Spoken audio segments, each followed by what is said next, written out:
Hello everybody and welcome to Woopercast. This is episode 6 for June the 1st, 2016. As always, I am your host, Joe Yates. Fates Collide is finally legal, and we're going to see it in action for the first time in the standard format with some upcoming nationals in Europe this weekend, namely the Danish nationals. Now that the initial hype is settled around Fates Collide, we've all had a chance to practice with it ourselves and see what's good, see what's not, see what's overhyped, and see what's overlooked. And that's what we're going to be discussing today. And helping me discuss this is going to be Joe Bernard of Omnipoke. We go through our picks for the Nationals coming up this weekend, as well as what we've learned from Fates Collide so far, and discuss our thoughts on it. Also, if you missed Monday's Houndoom video, I do encourage you to go check that out. It's a lot of fun. It's pretty good. And I'll leave a link to it in the description below. But without further ado, let's get started. Alright, so first of all, welcome to the show, and thanks for coming on. Yeah, thanks for having me. Cheers. Yeah, no problem, man. So before we get into any discussion, of course, most people know you for your work on your YouTube channel, Omnipoke. Very popular right now, and I'll leave links to all of that, all your outlets like Twitter. Do you guys have a Facebook for that? We have a Facebook, but we really don't use it enough. Okay. We're trying to. I'll stick it down in the description in case you ever become active on it again. Yeah. And your YouTube channel, of course, your Twitter, everything like that. So when did you and Jack actually start that up? Ooh, wow, it must have been, I think, 2 years ago now. Yeah, it must have been around 2 years ago. It started off just because we thought there was a bit of a gap in the market, definitely for UK players. Yeah. After Pokemon Dan Middleton stopped doing his channel. I remember that guy. He was great. Yeah, that was a really popular channel. Yeah. And we wanted to be a similar model to him. But because PTCGO was such a good resource, we thought that would be the best way going forward. So we started off doing like pack openings and IRL deck profiles, but we moved over to PTCGO pretty quickly because it's just such a good and easy way to record. Yeah. Found that myself very early on getting into this YouTube thing. There's a pretty big gap after Top Cut left as well. Was that when you guys came in? Yeah, pretty much, yeah. So that's pretty standard, I guess. Also, just a random question. How long do your videos normally take to make? It's completely unedited. So that's what I figured it was. Yeah. It is from the moment it starts to the moment it ends is how long it takes. Fair enough. All right. Yeah. So anyway, of course, Omnipoke isn't the only thing you've been busy with lately. You've been doing a great job commentating the national streams for Pokemon themselves. So congratulations on getting that. Thank you very much. Really big deal. And what stream can we catch you guys next on? I don't know any others coming up. So I think TPCI are doing Italy in a couple of weeks. Yeah. So are they doing Denmark? Do you know? It's unofficial stream. Ross is part of Danish nationals, as is David Hockman as well. He's part of it, and I think it's also Lucas Pierce, Pierre, something like that. But that's an unofficial one. TPCI are doing Italy, but hopefully I get a call back. Who knows? Well, we can watch something anyway, but basically next weekend, so that's cool. Yeah. And anyway, so Denmark Nationals, I believe, is next weekend. Mm-hmm. And that's going to be pretty cool because we finally get to see people using Fates Collide in the standard format. Mm-hmm. And I think the biggest thing this raises is that, we're not talking about this being like a league challenge or cities or anything. This is a Nats. It's huge. Yeah. So do you think into the deep end? Yeah, straight into the deep end with cards that people have never played before. And that's kind of... Do you think... Would you be going for something more like familiar, or would you be encouraging people to try new archetypes going into something like this? Personally, I like being completely on the ball, try and catch people off guard. Maybe if there is a new deck out there and people haven't tested against it, you can have inherently good matchups just because people don't know your 60-card list. So you can have an inherent advantage because you can drop a card at a certain time and they're like, oh, I completely didn't realize he was playing that in his deck. That completely changes the game plan from the start that I've had. So there's definite reasons that you'd want to pick new stuff. I'm not sure that Fates Collide is the right time to pick a new deck right now because personally, in my early testing, it's been a bit iffy with the newer stuff. So I think stick with comfortable is also just a great piece of advice in general. Yeah. I would actually agree with that. From what I've been testing, I don't think there's anything in Fates Collide that I think is super amazing off the bat. But we'll get into that in a sec. I think you brought up an interesting point there about people having completely different lists, because it's not like looking at Night March, for example, and you can say, okay, it has to have this. People are going to run, if they're making Mega Alakazam or if they're making Mega Audino or something like that, they're going to have completely different stuff going on. Yeah. You've got a much bigger surprise coming up there. First thing I should talk about, though, is Mega Alakazam, because I think that's the one people are most talking about. Personally, from what I've tried, I don't actually think it's that good. Um, I'm pretty skeptical. I think the best way you have to be with new cards is skeptical. I think just as I run through the matchups in my head, I think Alakazam has a pretty weak matchup against all item lock. Oh yeah, definitely. Anything running Rough Seas, which Aquabox is a big deck that we saw from Germany. Yeah. That's a popular one, and it runs 3 to 4 Rough Seas, so it's going to struggle with that. It's going to struggle with Greninja just having Rough Seas, especially when they can eventually get Shadow Stitchings off. They just run out of... Do you really think about that about Greninja, or do you think it actually has the ability to sort of like just dunk it super early if you get enough Megas down? Yeah, I think Greninja has to be safe. I think it has to Ball Search out 3 Froakie turn 1. Yeah. If it does that, and then you get a duplicates, I think you win from there. As soon as you start stitching and Rough Seas just does the work, it's impossible for Mega Alakazam. Yeah. In my opinion. So no, the Rough Seas it's one of these. Yeah, it's one of the things where you can steal wins against Greninja just because they don't have the earliest setup, or they're content with just the 2 Froakie, which is what people would be used to wanting. Now with Zam around, you probably have to dig hard on your first turn, which Greninja doesn't really like doing, but it can handle it because it just has a dominant late game. I think it can definitely do it, though. I don't think that's going to be a huge issue for it. My problem with Mega Alakazam mostly is, funnily enough, the same problem I had with like Wobbuffet Crobat is this: it is extremely weak to Hexmaniac. You promote. I actually found this playing something like Houndoom Mill against it, and I could win the game just by promoting Houndoom with no damage on it and playing Hexmaniac. And there was absolutely nothing that Mega Alakazam could actually do from that point on. Yeah, I think in terms of good matchups, the only good matchups that I can consider is probably Zygarde Carbink. Yeah. Because you get around Sash, and it's a lot of HP for you to get over. And I think Yveltal's not horrible, depending on how many non-EXs they play and how many Fright Knights they actually get in the active position. Oh, Fright Knight would kill it, definitely. Yeah. Fright Knight is pretty bad. But Mega Ray, so much HP, they can just obliterate Zams quickly. Mega Sceptile has Theta Stop. Just everything I can think of just should beat Alakazam. So I don't think that's the deck you should focus on, unless there's some crazy cool build that I'm not thinking of.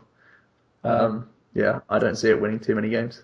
Neither do I. I think what Mega Alakazam's waiting on is a really good secondary attacker. And I don't mean like Wobbuffet or something. I mean something that can deal with Pokemon that have no damage on them already. Something that just does a big chunk of damage on its own would be nice. Yeah, Alakazam's pretty all in on the Kinesis ability right now. Yeah. It's really neat that the Mega and the regular EX interact so cleanly with each other, but that also lies its weakness because, people can easily just counter you. Absolutely, absolutely. And I don't think at the moment there are any good other psychic-type options, really. I mean, I remember watching one of your videos that you did on Mega Mewtwo a while ago, and you had one of them My Way Cresselias in it, and it was like, this is the best we have. That is the best we have, unfortunately. Yeah. I've seen a couple of people even consider Trevenant, and you just do a couple of Silent Fears to set you up. But it seems kind of clunky. Maybe the Alakazam is more supplementary to speed up the Trevenant, so it's almost just like a more aggressive Trev deck. That's actually what I was thinking of. I was like, if I was going to run Mega Alakazam, I'd probably try and run it as like a 2-2 line or something, and it's something else to help out with that. Yeah, I think people may have toyed with that a bit. That's probably more realistic than just attacking with Zams. Do you think, given though just how, I guess, talked about and how popular it is, do you think people are still going to give it a shot in just the really traditional builds that we've seen so far? I hope they wouldn't. I think enough people have slated Alakazam that you'd have to be like, if anyone puts in a week of testing, not even a week, not even two days of testing with 2 days of testing with Alakazam, you should be put off the deck a little bit. Anyone who's actually given it a shot will know it's not as good as it is on paper, for sure. Yeah. Something that kind of falls into the same bracket then is Zygarde. I would be extremely surprised if Zygarde did well this weekend, to be honest. Really? I think it's nice that it has the 3 attacks. It's nice that it doesn't need to always power up a ton of energy, go for the big attack, then call it. I think its biggest weakness is that if people are countering for Toad, Turbo Toad, which they very may well do, Zygarde's kind of weak to all the same things that is necessarily. Yeah, I can see that being kind of the case. I don't know, I feel like Carving Break is so inherently powerful. Zygarde is so inherently powerful. Someone's going to make the right combination. I've been trying out quite a few builds from the start, and I've been changing like 10 cards each time, just Yeah. trying to make it work in some way or another. Tried it with crazy Regirock EXs, just hit huge for 1 energy and try and get AZs and max potions in my favor, just because take advantage of the high HP. That's not really the way I'm playing it at the moment, but I can see that being the case. Maybe even Zygarde Bats, just the new face that Lucario used to be. Yeah. Zygarde's better than Lucario, in my opinion. The HP is much better, his damage is much better, the HP's heal is great. much better. So maybe even just Zygarde Bats. It's not one that's been talked about hugely, but I think just You could do a everyone's mix of sort of Lucario blinded. as well and Zygarde to sort of cover Yeah, weaknesses yeah, too. yeah. You can Uh, have one in just to cover weakness. So maybe that's a route to look for. yeah. I think I've been thinking about this. How good is the All Cells burn at the moment though? I think it's not something I'd even run in super high counts. I think I'd prefer necessarily things like Focus Sash or Fury Belt Definitely. even. Like because are we in a format where hitting 200 damage is even that good where you need to do that? Like We're definitely not in that format. I think it's only ever been a one-off copy. In decks I've played Puzzle with Zygarde. Even without puzzles, I've played just one All Cells Burn, just to blow up something that you need to blow up. But has it other than actually been that, that useful or? it's been fine. If you play AZ as well, you just All Cells Burn, take a hit, AZ up, and just either Carbink again, or you just go into a new attacker or whatever you want to do. But it's cute, but it's not like the Yeah. best thing ever. I know. I remember when it was like when it first came out and people were saying, "Oh, this is just G Booster on steroids," essentially, and it's not panned out that way necessarily. I think It maybe is we, G Boost. It's G Booster on steroids, but back then we needed G yeah, yeah, Booster. yeah. Back then it would have been insane, but Yeah, yeah. No, I think I like the deck. I just again, I think it's a bit like it kind of falls into the same problem as a lot of these other ones in that I wouldn't know 100% the best way to play it, and I would be worried about people running grass types and then me coming in with something with a grass weakness, and that's just I'm not sure how I'd feel yeah. about that. I think naturally people are teching for Greninja, Aquabox, like you were saying, so you fall into the same trap just by having annoyingly the same weakness. Yeah, definitely. And also, one thing, this is going to sound stupid probably, but Shaman looping can be an issue for it that I think I found. That like, I mean, the resistance essentially giving Shaman 130 HP. I mean, you do actually need to commit quite a bit to it to kill a Shaman, which is kind of funny. Yeah, I think you should just sit back with Carbink if they're going to do that. Yeah, You that's just probably you good. don't mind a slow game. You can True. just be like, fine, cool. I'll just get like 7 energy on my board. It's Then, fine. then heal off the Sky Returns with the second attack or something. I don't know. Yeah, yeah. I don't think it's the biggest problem for the deck. I think it's interesting though. Anyway, so I'm kind of on the fence about it. I think you're a bit more optimistic about it than I am. I So want to the see next, some people try Zygarde. oh yeah, so I think people are definitely going to try it. The next Hmm. one that's I think you are a fan of is Superior. I think it's pretty strong at the moment, but is it the best grass type deck to play? I don't think it's the best grass deck to play. I think it's the grass deck that's the weakest to item lock, which puts Yeah. me off the most out of anything else. It's a really good deck when it doesn't play item lock. Well, look at It that. it's unfortunately it's a really item lock heavy meta right now. Trevenant is awful. Vespiquen Barplume is really bad as well. Just if you have that 0 turns of any items, you're just in a lot of trouble. Even Night March is hard to keep up with. Yeah. So it's probably not the best to pick if you're going to like if you're playing Superior, it's because you're counter picking the grass weak decks, right? Yeah. But there's better counter picks you could use, like Mega Sceptile or just Vespiquen variants. Yeah. I was actually going to mention that and say that I think Superior is cool, but if I was playing it, it would be for that specific reason to counter those decks that you mentioned. And I think, honestly, if I was going into a Nationals tournament like tomorrow or something with Face Collide Legal, the deck I would be playing is Vespiquen Vileplume. I think that's definitely the strongest pick. Yeah, I can't argue with it. It won UK Nationals. Yeah. It's proven. The list is out there for people to at least take as a starting point. I'm pretty certain that it's like 58 cards completely correct at least, Yeah. and I can see why he made the other two inclusions. So like The list is perfect. The deck is really, really in a great spot right now. If people are hyping Aquabox, which again they should be because it's been a recent Nationals winning deck, and just turn one item looks brutal. Hitting for weakness on 3 or 4 big other contenders is just so good. So Yeah, and on top of that, it doesn't have it's a any, good pick. like looking at like the list of decks that are popular at the moment, I don't think it has any inherently bad matchups or anything it just definitely can't win against. Yeah, I agree. It has no horrible matchups. Not that I can think of, other than just people teching in an Aegislash if they're playing maybe a metal deck. I don't think metal's the best choice right now, but if you're worried about Vesper Convarpulum, you can just lose sometimes because the deck has an Achilles heel of its own. So Yeah, I believe what you call it, Chris O's list for Aquabox actually ran an Aegislash, didn't it? it did. It did. We never saw it come out into play other than when he had to start with it in a matchup where it didn't help him. But It he has was one aware. He use, was. and it's Yeah. very good at that one use, but Yep. yeah, and you can hoop it for it, so that's cool. So you're more likely to hit it against the item luck. Yeah, and I think because other decks have N now, they have like instead of just having 4 Sycamore, they have 4 Sycamore and between 1, 2, and 4 N, I guess between 1 and 4 N, let's say. So they have physically more outs to Vesper Convolplum just by having more shuffle draw or discard draw cards. So people will be able to access their one-off techs, like if it's a Jirachi promo and Aegislash, whatever it is. People will find these things against Vesper Convolplum a bit more than they used to. Yeah, I would agree with that. I think the inclusion of N is also meaning that a little bit less. You don't need to rely on Shaman as much as you did previously, because you now have a really good shuffle draw supporter that you can play turn one and stuff like that.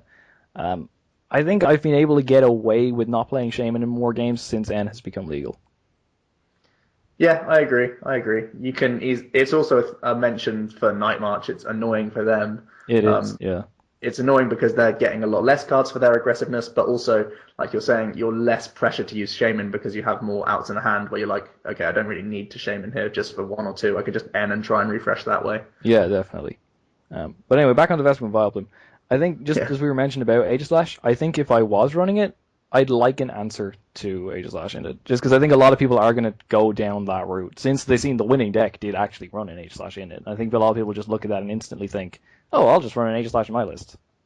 Yeah, I think people will jump on the bandwagon, so I think Toxicroaky X in the past has been the thing that people go for. I quite like Silent Lab if you can pull it off. Silent Lab is also an option, especially if you play the one-off Bunnelby, which you should be doing. Everyone should definitely be doing that. You can recover the lab, and you want to send up Bunnelby anyway in that matchup to put pressure on them to find more than just Aegislash. Yeah. So it makes a lot of sense, even if it's just a one-off Silent Lab. Yeah, the Bunnelby puts in so much work in that deck. Yeah, it's a real key player. Yeah. And as for Sceptile as well, just the other grass deck that I think, again, these are all going to be things that people are looking at to counter the plethora of grass weak things in the meta right now. Sceptile's pretty cool. I was really tempted to play it for UK Nats, actually, just with all the Greninja going around. I thought, I'll just play Greninja all day, I'll be fine. But yeah, I think you mentioned this in a recent video, but Sceptile doesn't have that many bad matchups. Sceptile's got quite a few great matchups, actually. Yeah. I think it's got really, it stomps Greninja. That's the biggest thing. It should have a very favorable Aquabox, depending on the count of Regice or Glaceon that they're playing, I guess. Escape Rope around that, though. But yeah, I think if you play 1 to 2 Escape Rope, you should be fine. You can just attack with Ariados against that, right? You can attack with Ariados. You can do plenty of things. Normally they have to commit so many things to the bench regardless that it's not like they can just AZ up their only other attacker and they're left with lone Regice. Unless it just happens to be the case, they led with Regice, they're able to elixir a bunch, energy switch them all over, and then AZ up their one target. But it's never really going to happen too much. They have to go Hooper for all of these cards. So you can just Lysander around Regice. Yeah, they really are tank. Forced to play all that stuff. Yeah, you can just tank the 70 or 90 or whatever they're doing to you. So heal anyway. You can heal, exactly. So I don't think you're that worried about the Regice too much. The biggest hiccup for Mega Sceptile is that Night March is still Night Marching straight through you most of the time, and it's really up to you to try and find techs to beat Night March. Yeah, I like the agility Sceptile with Ariados to sort of try and get a Joltik knockout and then protect yourself. I think that's a really cool play. Yeah, Sceptile has plenty of cool plays available. I know Silent Lab is something that was used in German Nationals by a player who was on a win and in against Night March. Yeah. He took it to game 3, but dead drew, which is, I guess that's a sort of, he had an Ultra Ball in his hand, so if he was playing a Hooper Shaman build, he would have been fine. Yeah. So it's Well, sort of that's that the risk way you take, up. though, isn't it? Exactly, it's Yeah. the risk you take. I think now that we have N, because he had to play a Steven and two Shauna. Oh my god. Now that you have 4N, it feels like a much nicer deck to actually play. Yeah. So I think you can get away with a Silent Lab build. I'm not even sure if Silent Lab's the most correct thing you want. It could even just be find the Forest early and get the high HP down as quickly as possible, and even play one or two Assault Vest if you want. Yeah. He played that Really as well. play in around 16. Night March. Yeah. Yeah, he played a one-off. Just 2 points about what you said there. First of all, Stephen, supporter you mentioned there, I did say to Rory, you know Rory? I think you do? One of the other Irish players? Yeah. Yes. This was like 2 a.m. in the hotel before. He was definitely going to play Greninja, but he was looking at the Skyla and he was like, I don't really want this. I told him at 2 a.m. play Stephen instead, and it was the best thing he did. So just want to put that out there. Stephen and Greninja. It's a thing, and you should all do it. Okay, cool. Yeah, just quick bit of self-promotion there, basically. It does make a lot of sense, actually. Because he said he just Skylit for supporters all the time, so I was like, you just put it in a Steven, it's the same thing. And Sceptile, this is... I have to get this up on my iPod, I have it saved here. I think this was Auckland Regionals in New Zealand, but second place and third place, I don't know if you saw this, it was a 48 Masters tournament, and someone was playing Sceptile with a 1-1-1 line of Vileplume. That's pretty dirty. It's nuts. I mean, it was like 4 Shamans and stuff. It was just one of them super explosive first turns, and then you just heal with Sceptiles over and over again. Would you be willing to try that? No. I guess it helps, like it wins you Night March. I guess that's one way you can win Night March. I think that was the idea. But the whole point about Sceptile is getting into the loop. That's how you win your games. Yeah. And you need to often use, I guess, Fisherman as a supporter, but Fisherman. under item lock, you're not going to play unless you play like 4 Fishermen in your list, which sounds ugly as anything. Yeah. I guess you only get the Vileplume out in that one or two clutch matchups, but at the same time, I'm not too keen on it. I guess if you play like 2 or 3 Battle Compressor and 2 or 3 Revitalizer anyway, it could be cool to just search it out. I think the whole thing was like 4 Backcom, 4 Revitalizer, and then 4 Ultra Ball and Shamans on top of that, and it was one of them, like, it was like Vespiquen Vileplume, but he was just like, no, I'll just want Sceptile instead. That's pretty cool. Yeah. But the issue, of course, with the 1-1-1 line is, one part surprised, you just sort of forget about it and hope for the best. Yeah. So, that's Sceptile. I still think it's a cool pick, and I'd like to see it do well, actually. Mm-hmm. The next one is something I definitely don't think we'll be seeing top tables. I hope it does, but I don't think it will. It's Mega Odd now. And the reason I don't think it'll be seeing top tables right now is because it's a colorless Pokemon. There are like a million different ways you can play that thing, and I don't think anyone's going to find the perfect way or the exact right way this early on. Yeah, I think Mega Rodino is not the best thing since sliced bread. It's a little bit underrated. That Sniper's good, but it's still not the best deck that you could pick. It's still not great against item locking things. I guess if you play with dark stuff, that's the main way I've tried to build it at least. I've seen a couple of lists going around for that. You can have at least a decent Trevenant, but you still don't have a great Vespiquen Vileplume. You can play Fright Knights and just go for the Lysander option, but everyone's playing at least 1 AZ now, so they can get around you. 1 AZ and Bumblebee, of course. Yeah, and the Aqua Box is still awkward. Just they can Quake and Punch for a while against you, while they just set up big things to deal with anything. So I think Cordino probably shouldn't see too much play. No, definitely not right now, anyway. There was one thing I was going to mention there, and I've completely gone out of my head. No, it's gone. Oh, yeah, no, this is what it was. I think 110, and very unprofessional of me, by the way, just to do that, but whatever. I think 110 and 50 is a really awkward number. Like, if it was 110 and 60, I would love that. Because now, okay, you have 2-shot Shamans, you can kill things with 170 HP, like the way Primal Kyogre used to work. 110 and 50 feels like a waste of potential. Yeah, it's really awkward. That's another reason why you want to play Fright Knights, to actually make the numbers look better than they actually are. So you can do what, like 60-50 snipe onto a Shaman or something, and then just it's 110 exactly. Yeah. It's great at knocking out Shamans, so much so I've even considered Target Whistle in there. Yeah. Hey, why not? But it's clunky having Mega Evolution, lots of other pieces all over the place, and making space for things like Target Whistle. Sometimes they just won't come out in the right sequence for you, so... Yeah. I think there's definitely better picks to take. I don't think there's actually a lot of decks that can take advantage of Target Whistle. Night March obviously being the big one, but every time I try to fit one in, because I tried it in my Vespiquen Rourke list, and I was like, I'm never hitting this when I want to. It's too awkward to play. Oh man, I really like it in your. I saw your Zoroark Vespiquen list, and I straight away put a Target Whistle in. I definitely agree with it in that list. I really wanted it to work, but I just couldn't do it. And in Quad Zoroark, the sort of just Zoroark and Yveltals, I've played one in that as well. Oh, they play. I think you'd have to play at least 2 or 3 in that. Yeah, minimum 1. I think 1, 2 is probably fair. I know. I think I've gone off just playing one-off Target Whistle and things that are Night March, but it makes more sense when you have puzzle for it. It definitely does. Yeah. Speaking of Night March, that game's Mew. Mew's pretty cool, and from my testing so far, I absolutely love it. I think it's amazing. What have you found about it? What's your count of Mew and basic energy? It is 2 Mew, 2 basic energy at the moment. Wow. How have you found your 4 slots? See, the way I figured it out is, like, first of all, nobody's playing Giratina right now, right? So you can cut things like Xerosic and Enhanced Armor, that's fine. So there's 2 slots. I think I cut a Buddy Buddy Rescue, so that was 3 slots. What did I cut for the 4th one? I actually cannot remember off the top of my head what I cut for the 4th one. But It wasn't actually that difficult to fit in. I think my ethos with it was, like, you got Giratina's locking your special energy and decks that do give you special energy hate. You can work around that with the Mew because now you attack for basic energy anyway. So, honestly, I've really enjoyed it, mostly because I can overcommit Night Marchers now, and also it feels like I have 6 double colorless energy plus time puzzles, which is just stupid. Yeah, I think in my testing it's only been 1 Mew, 1 basic. That's been as tight as I could go. I could see you cutting that though, yeah. I still like Zerosic just for like Fury Belts and whatever else.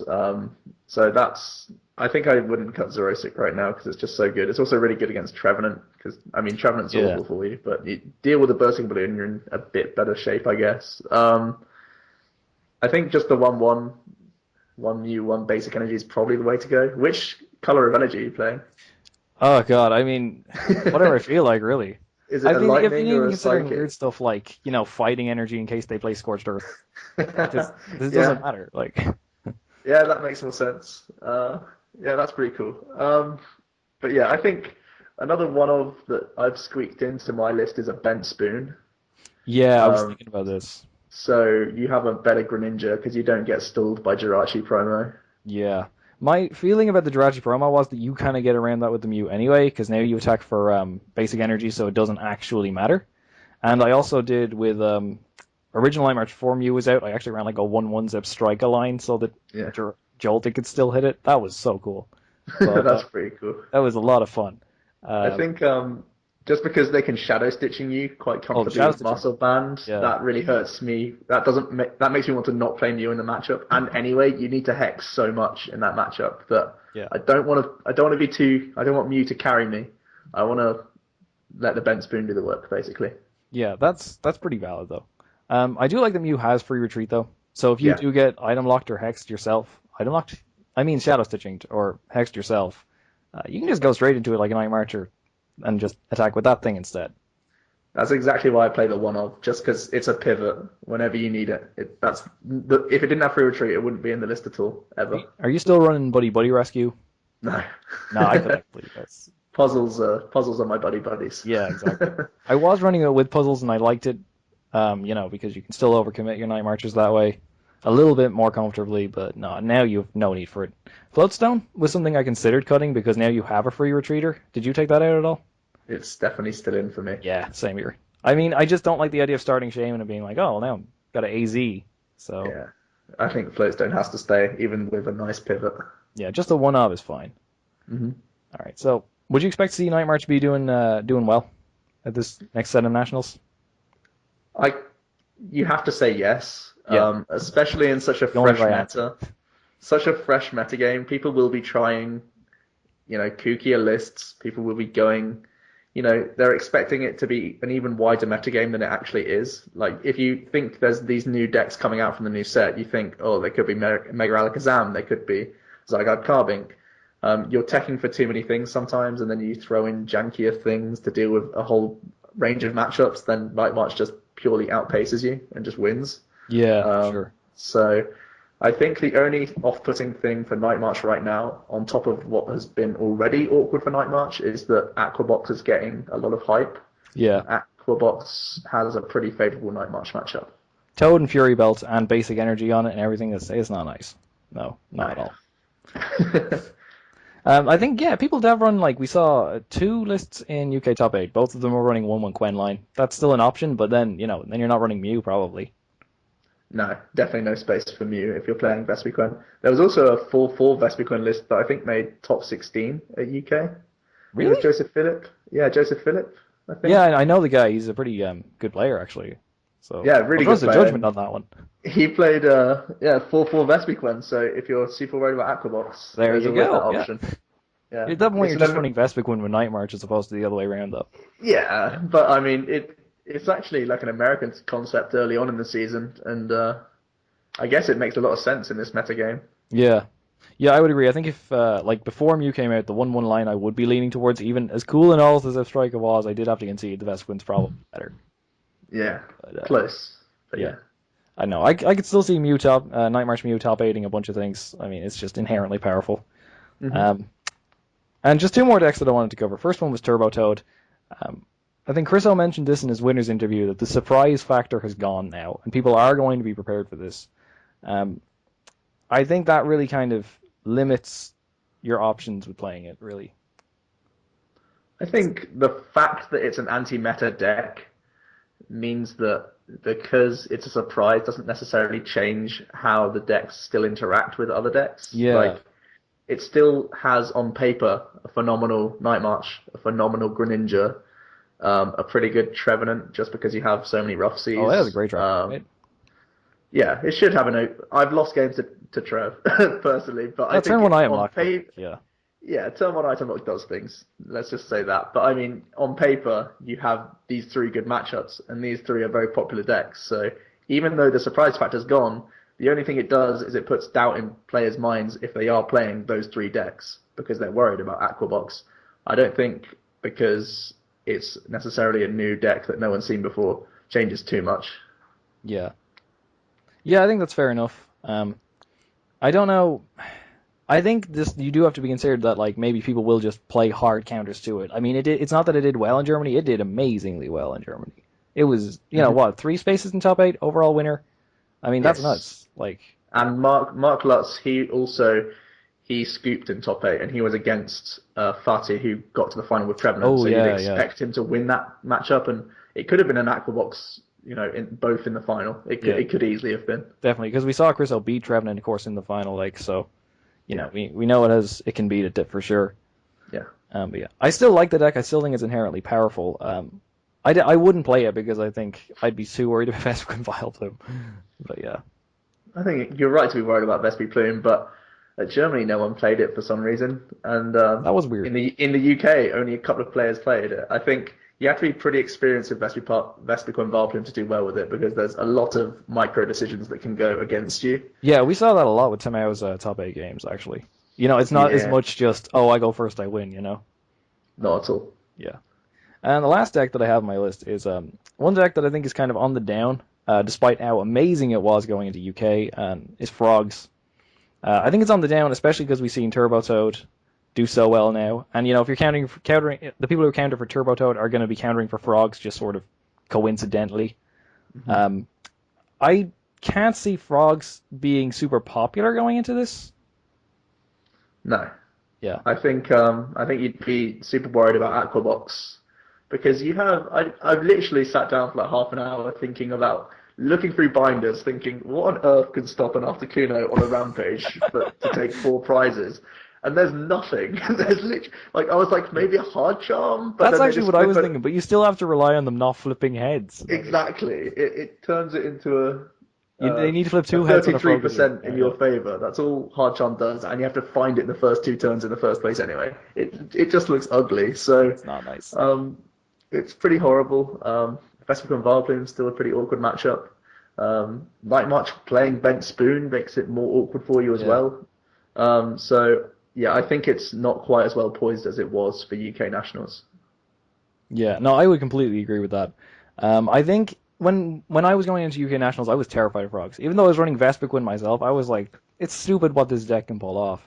And I think after reaching a certain point with it, now we're kind of like, okay, we know how to beat it now. You know, we know what it's weak to.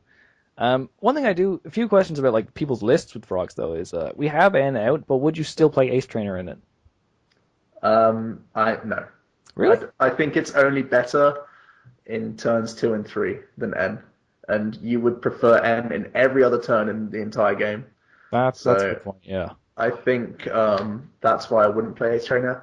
Okay, I couldn't argue if you played 1, but I think like a just 1-1 split 4 between Ace Trainer and N. You mean like? Oh man, I'd play like 3 or 4 N easily. Oh right, yeah. I mean, Yeah. I really like Ace Trainer in the deck though. Like, I mean, playing against it, one of the worst things is you knock out a Froakie and you're just like, yeah, I'm going to go down 3 cards next turn. It's just sort of an inevitability. And that was horrible. Yeah, the disruption factor is so big, but yeah. I don't know, man. I like having the option to end turn 1. Especially because you mulligan a lot with the deck as well. That's a good point, actually, yeah. You only play 6 or 7 basics, depending on how many Jirachis you want to play. So you mulligan so much, you want to have early disruption as well as, after you've gone down the price. Yeah. And the other thing about frogs is, at the start everyone ran Octillery in it. Now nobody runs Octillery in it. Now N is back. Should people run Octillery in it again? I think it's still a lot of commitment for your deck, though. I think still no. Yeah. I'd be with you on that one.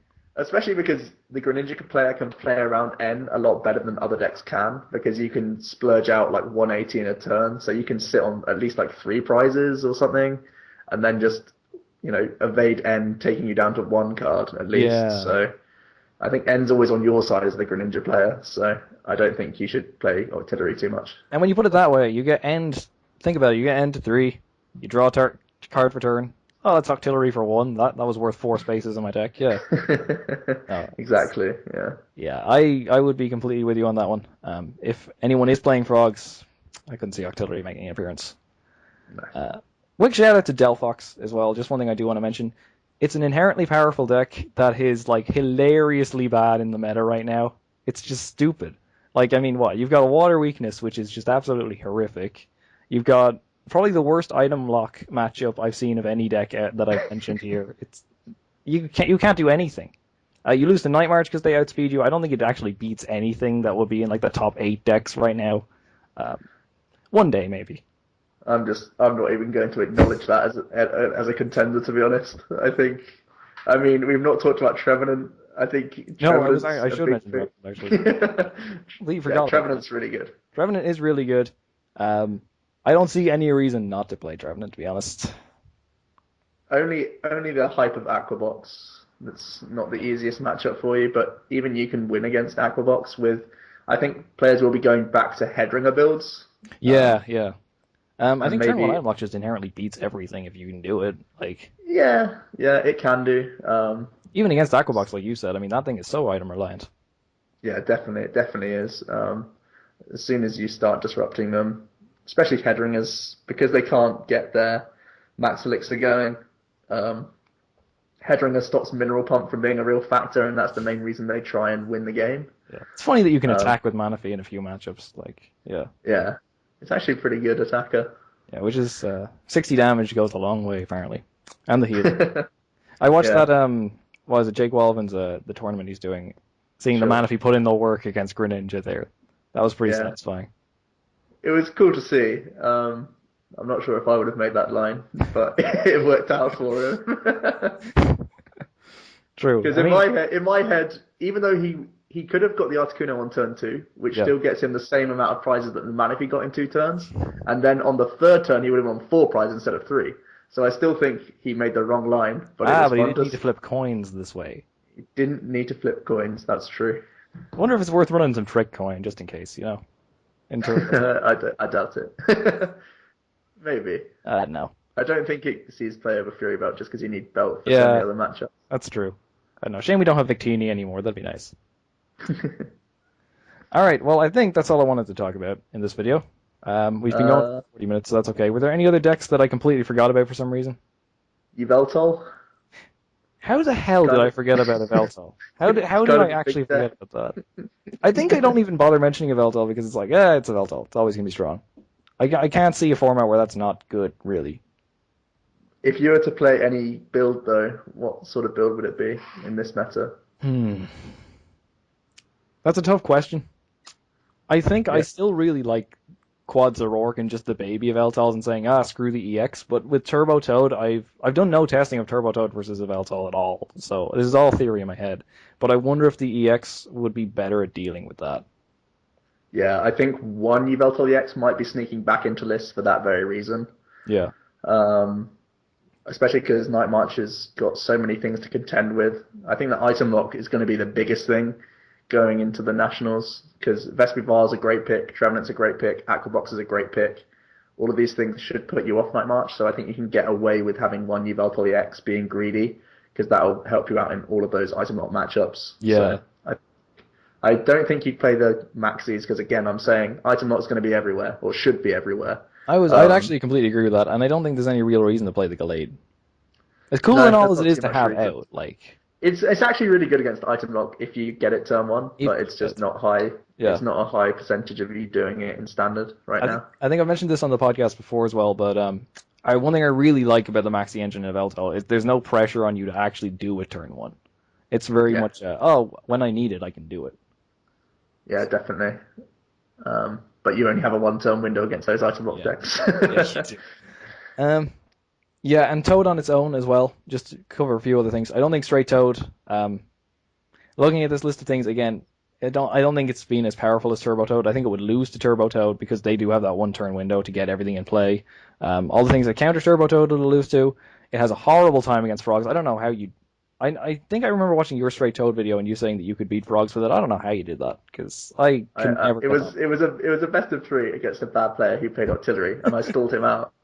Well, you That's just how I saw won. the artillery and yeah, let's go with that. Yeah, This is why you Yeah. don't play artillery. yeah. It's not great. I had to absol off the artillery for like 3 turns just to not to carry on Quaking Punch. Yeah. Yeah, it was fun. I know. That's the one reason I didn't play straight Toad and Nats was like, no, I cannot beat Greninja with this thing. It's awful. Yeah, I think it's had its day. Aquabox is the new way to play Toad, in my opinion. I think you could slug it out with Toadtina. The only thing that Toadtina gives you is an option against Sceptile and an option against Vespiquen and Vileplume, which Aquabox has. It just doesn't have that option at all. Because you can set up Giratina against both of those decks and actually have a decent matchup. So potentially, but I think Aquabox should be the most popular Seismic Toad variant we'd see. I don't think there's enough of a reason to play Giratina at the moment. I mean, there are some matchups where it is completely useless. Like Night March even has, a solid enough answer to it now in Mew. Although the one issue there is you can actually Giratina does lock stadiums as well, so you can counter the Dimension Valley, and then still do your thing, and that can be whenever I played Toadtina against Night March, the Tina was never present at all. you just do what Aquabox does against Night March. You just play straight Toad basically. That makes a lot of sense because actually that was straight Toad was a much harder matchup to win when Night March against that because I felt like when they go into the Giratina, it's like, hey, I'll just get Enhanced Timer, Time Puzzle, Enhanced Timer, Jarosic, and you're back in the game. Yeah, so it makes no sense to use Giratina unless you're taking the last 2 prizes on a Shaman. Yeah, I don't know. It's weird the way that ends up working out. And one quick shout out to Manectric. Manectric Bats still, I don't think, is a fantastic pick. A lot of things that can maybe not one-shot a Manectric at the moment, but, Vespiquen Vileplume's probably terrible. Turbo Toad's probably terrible as well, right? Yeah, they can rough season retreat out of everything. Yeah. All the time. Greninja, just God, no. I think it has very few good matchups right now. Even if you play like Mew to be a bit quicker, it's not really a great pick right now. Yeah, I'd completely agree. And Mega Manectric, I think, is even worse. Yeah, I'd agree. Yep. That's all we need to say about Mega Manectric, really. All right, now, is there anything I did not remember on this list? I covered everything now. There's a couple of roguish things still in my head. Mega Rayquaza, I guess you could mention. Now that the Toad decks are going away from Headringers and Flare Grunts and stuff, you could actually get away with playing Mega Rayquaza and beating up quite a few decks. Does Mega Rayquaza still like outright lose to Night March though? You played one or two Jolteon EX and In just my hope to find that. in my experience, I've never actually had too much of an issue dealing with the Jolteons though. I mean, they do have so many other The targets. Night March play? I mean, like, because they need to make sure that not only do they just have a Jolteon in the active, but they need like nothing in their discard pile either. Because otherwise, you can just target whistle up something else and just kill a Shaman instead or something like that. Yeah, but that's a lot of turns. So the first couple of turns, you just hope they don't Lysander KO the Jolteon. Then you get the Jolteon going, and then you have like a 2-turn window to mop up everything, as in AZ up everything, and get Sacred Ash sorted. But the Rayquaza is turbo enough itself to actually do that quite often. So I think you can just win, but it's not a great way to beat Night March, but it's the only way that the Ray deck can do it. It's a bit ugly, I think, but yeah, it's ugly. Also, I know my list and a few other lists, Pokemon Catcher makes pulling up that Jolteon turn 1 just like super easy to do. Yeah, that's so pretty grim. No. And a lot of European countries enjoy the catchers a lot more than the UK players did. I think it was only 1 or 2 UK players played the catchers. I love but in Europe, I would not cut them. It was common. Yeah. Yeah, it was common to play 1 or 2. Yeah. I love them. I would not cut them for anything. Actually, one thing I do want to, one quick point about Night March. Acrobike, yes or no? Yes. Oh. I know you don't like it. I hate it. But in the item lock matchups, if you're going first, you need to dig as aggressively as possible, and it's a digging card. I get that, but I still don't think it's worth it at all. I mean, and this could just sound like me being petty, but you play Acrobike and you're like, oh well, that's my DCE gone, or like, oh, that's a VS secret. I know it. Or it ruins your resource management a little bit completely because you can't predict what the top 2 cards are. Yeah. Unless you single puzzle first. But it can screw up your resource management. It puts you in situations you don't actually need to be in, and that's my biggest issue with it. Is like, but I don't know though, because Night March is meant to be this super speedy deck, and the amount of times you'll not get exactly what you need on turn 1 because you just don't have enough draw power. I know that you can just play 4 Shaman, I guess, and hope that gets you there, but Acrobike is so good for digging. No, that's not. I mean, like, I think it's amazing for you have to say it's amazing for digging. Okay, for digging, yes, it's amazing for digging, but it puts you in positions that you just don't need to be in. Like, even in the mirror match, you'll like Acrobike into like, oh, now I gotta get rid of a Shaman, and hey, that's huge. Like in the mirror match and Night March, I think my strategy always is non-EXs on the board, no Shamans in my discard, no Shamans on the board, and that's it. If you do that, you should win the game. And playing Acrobike can completely screw you up like that. Yeah, it can. Puzzle back that Shaman. Yeah, Buddy Rescue, that's what that's there for. Yeah. I'd stand by Acro. No, I think it is a polarizing card, but... Okay. I don't know. I don't think Night March needs to be as quick as people think it does. I think you're fine taking your time with it. Which is a weird standpoint to come from, probably, but... There's quite a few matchups where you have to go all in on turn 1. You just run 4 Sycamore, and Item Block doesn't hurt you as much. Oh man, never play 4 Sycamore. Yes, absolutely play 4 Sycamore. We have very different Night March builds, I take it. Yeah. Because when you think about it, if you're running 2 Sycamore and 3 Acrobike... way more aggro. Yeah. You're running 2 Sycamore and 3 Acrobike, and I'm running 4 Sycamore. I've got 1 extra space in my deck. So I flip-flop 3 too. So 3 Sycamore, 2 Acrobike? See, 2 Acrobike's okay. Like, some lists running 4 and 3, I think that's just outright wrong. I would not do that in a million years. 4's a bit crazy. 4's nuts. I remember when it started, everyone had the scoop ups as well. That was stupid. For the Militics and Shamans to reuse them, and oh man, it was super speedy. It was great. You could hex every turn. Out turn 1 though. Yeah, but never stop Veteran Valplume from winning tournaments. True, that is true. All right, I think I am going to cut it there because we've hit the 50-minute mark now, and that's a good length of time though. I'm glad we got to 50 minutes. Yeah, that's all the decks I had written down. I was worried we'd get to like 20 minutes and be like, oh, we covered everything. But no, this is good. Yeah. Anyway, so once again, I'll be putting links to all of Joe's outlets, Twitter, YouTube, all that kind of stuff. That'll all be in the description. So go check that out. I thoroughly encourage you to do so. And yeah, thank you so much for being on the show, man. Yeah, cheers. I think your channel really is something that needs a lot more attention. From the very first episode, I was like, yep, you guys know exactly what you're talking about. So I think whatever I can do to try and get the name out there, I'll definitely try to do because, yeah, you need some love. Thanks, man. I appreciate that a lot. Yeah. All right. Well, I guess I'll see you later. Yeah, cheers. See you, man. Alright guys, that's going to do it for this week. Thank you so much for watching. And if you have not checked out Omnipoke yet, I thoroughly recommend you do so. It's one of the best Pokemon channels out there, so please do yourself a favour and get on over there. Next week, I can get another guest on. Nothing is finalised yet though, so I don't want to say anything. But there will be another deck analysis up next Monday, and at the end of that video, I'll be revealing what I'm doing with Woopercast then.